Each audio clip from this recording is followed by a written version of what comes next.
My name is, for those that don't know, Michael Reiner. They say I'm in charge of the firm.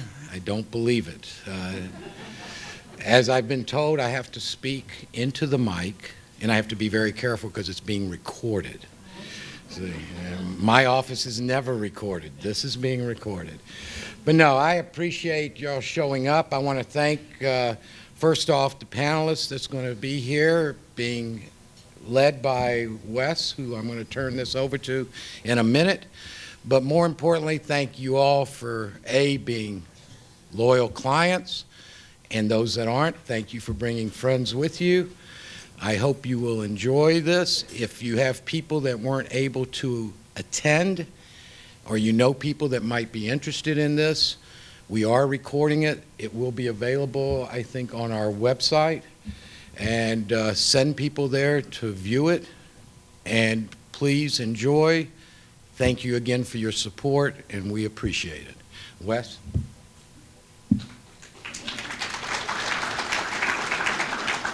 Michael, thank you.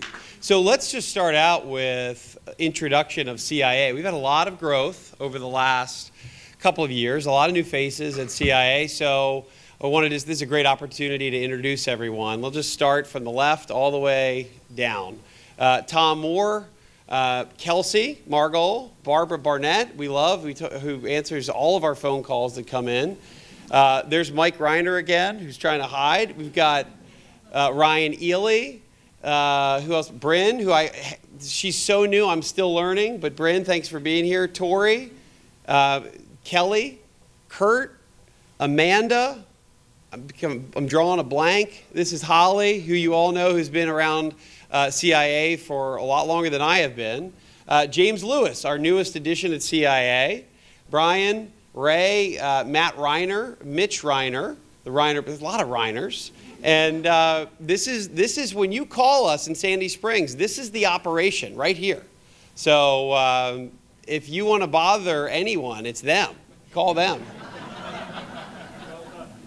Thanks, guys. And anything else I need from you guys? Are we good? Okay. Drinks are in the back. All right. So let's get going here. A couple of thoughts. Number one, let's give you a run of show. It's 4:30. We're going to do this until 5:30 with the panelists. And then from 5:30 to a little before 6, call it 20, 25 minutes, we're going to do Q&A.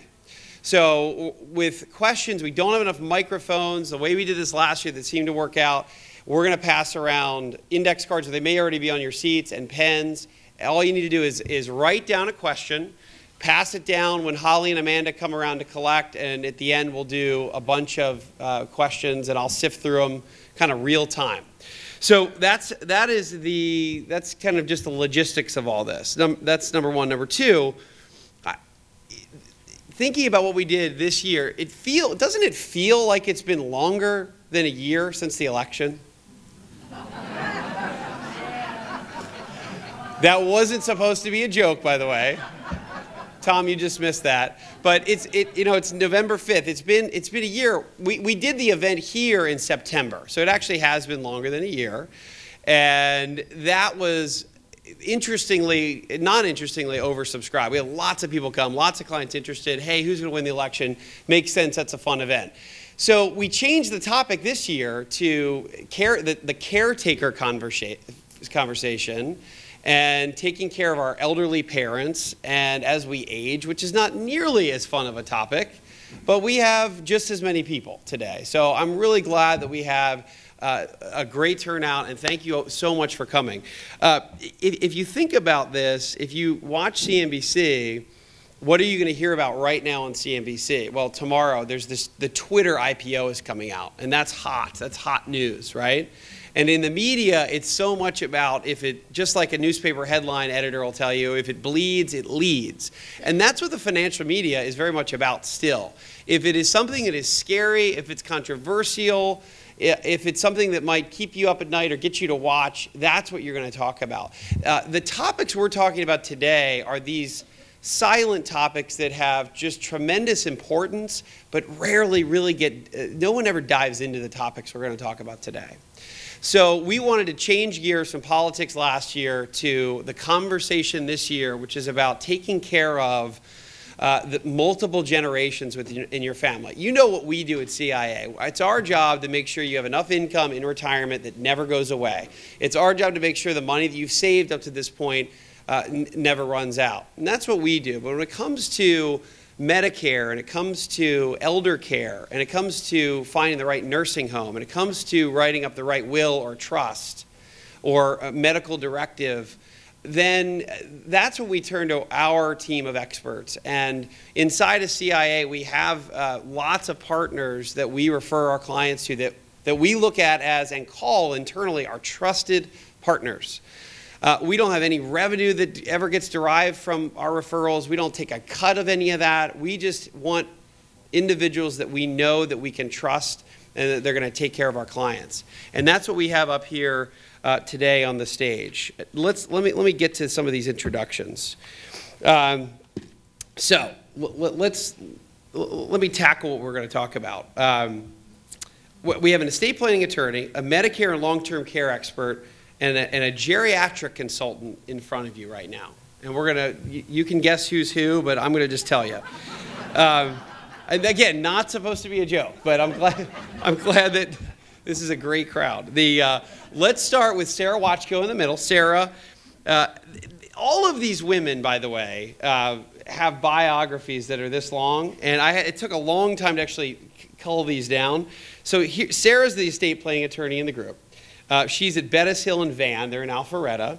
And she's a Wake Forest law graduate. She worked for a lot of years on the Atlanta Legal Aid Society of Georgia's Senior Legal Hotline, whatever that is, but it sounds like you're a good citizen. Her main practice areas are estate planning, wills and trusts, powers of attorney, healthcare directives, probate. She also knows a lot about Medicare, Medicaid, and then veterans benefits. And we've had her come speak to our Money Matters team as well. She was the chair of the Atlanta Bar Association's Elder Care or Elder Law section for 2012, 2013, and actually writes a blog, the Elder Law Update. So the Elder Law, how many years have you been doing the Elder Law Update? I just started it. You just started, okay. I was going to say, that's got to be a hard one to get a lot of visitors to, right? Or I've got a good 20 followers. Oh, 20 followers, okay. All right, Nancy Kreisman. Nancy is a licensed clinical social worker. She's got 30 years doing this in the business, working with older people and their families, and heads up the Geriatric Consulting Services. That's the name of her firm. She is the person that you're going to find that'll help you find the right long-term care facility that's right for your family. And again, it's a topic that continues to come up more and more and more with our clients, and we kind of sought out to find somebody that's trusted that can help with that, and that's certainly Nancy. She does lots of speaking, and she trains on a variety of other organizations, long-term care organizations. She talks to and about the Georgia Alzheimer's Association, Leading Age of Atlanta, and then the Emory University Alzheimer's Research Center. She's an educator. She's got a lot of experience with this. She took care of her elderly mother who had Alzheimer's for 17 years, and her father, after he got sick, who was 300 plus miles away in Florida. So she long distance cared for him for many years. So she's done this within her family, and she's turned this into a full-time profession and done this for a very long time now. She also has a book coming out, The Mindful Caregiver, coming out February 2014. Her publisher is Roman and Littlefield. And with that, last but not least, Erica Dumpel. She's the president of Tchaikovsky. Close enough. Dumpel and Associates. She's a CLU, which is a Chartered Life Underwriter. That's kind of like a CF. Most of you know what a CFP is for the financial industry. A CLU is the same thing for the insurance industry. So she does a lot more than just sell insurance to people. She's a graduate from Trinity College and has a master from the Fletcher School of International Law and Diplomacy, which just sounds smart. She helps our team. She helps a lot of us at CIA and addresses the increasing cost of healthcare. And that's a big part of what she'll be able to talk to us today. And she's been a wonderful resource for our team. So thank you. A round of applause for all our panelists to start out.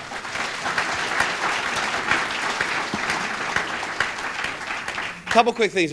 First reminder, we're going to do, I don't know, girls, in the next, throughout this panel, we'll pass out index cards, write down your questions, and we'll collect them before we do Q&A in 5 minutes. It's 5 minutes before we do questions. Raise the roof. I don't know what you're doing back there. Okay. We'll figure that out. Let's start with this, though, and I'm going to take the microphone and sit down. Let's start with Erica first. And first of all, in the audience, how many people here, families, are dealing with caring for or being a caretaker of either a spouse or an elderly parent? How many people, so it's a big part of the audience, how many people have ever had to deal with that in the past? Wow, it's almost everybody here. And then how many, just interestingly, how many in the sandwich generation where you're also helping deal with grown-ups, kids, your kids that you're still sandwiched. So you're taking care of mom and kids. Not as big, but that's still a significant group. So let's start here. Erica, why don't you give us, a lot has changed with Affordable Care Act. Tell us the state of the industry right now, how much clarity we have or we don't have, and we'll start there. How much time do we have? January 1st, all plans in the land have to be Affordable Care Act compliant. People are totally confused. What is Obamacare? I don't want to be part of Obamacare. I don't want to have subsidies. I don't want to give out my financial information. What is happening with my Medicare? What is happening with Medicare Advantage? No one really has any answers. The thing that I can say is there are many changes coming. We all are trying to just address individual issues as they come to us. There are some blanket answers, which I hope we will be able to get to. Sarah. Well, there's a lot with estate planning that's happened, too, in the last couple of years. Where do we stand? What is kind of a major state of the industry for what you do for a living?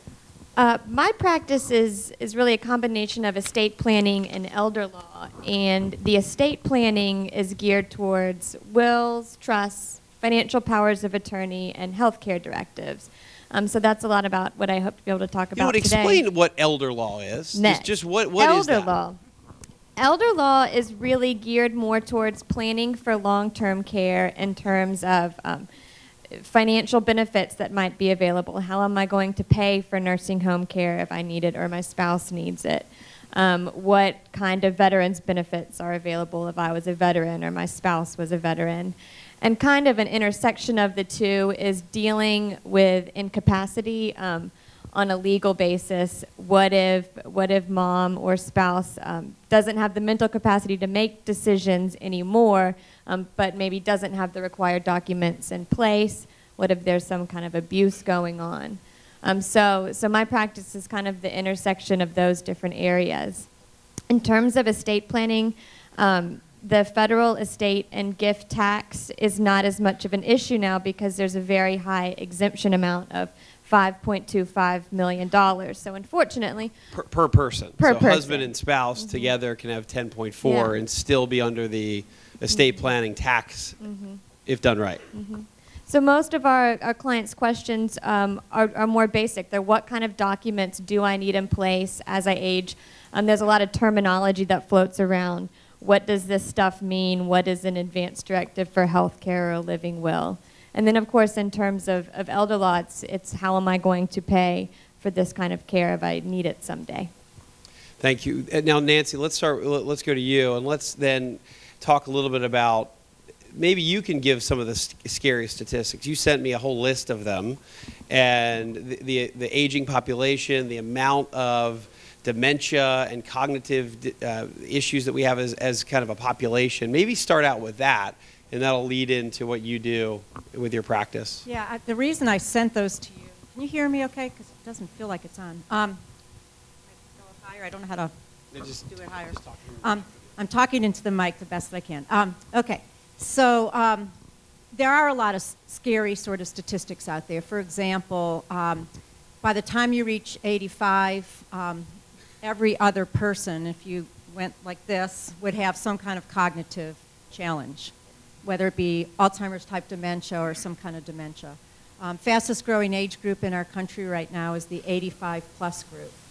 We're seeing more and more people that are living into their 80s, 90s, and 100, And so we're seeing multi-generations of people needing care, because sometimes in my practice, it's changed dramatically. I'm seeing people that are coming in their 50s with a spouse that's got some kind of a chronic disease, and they're caring for aging parents, and they may be dealing with a disabled child, you know.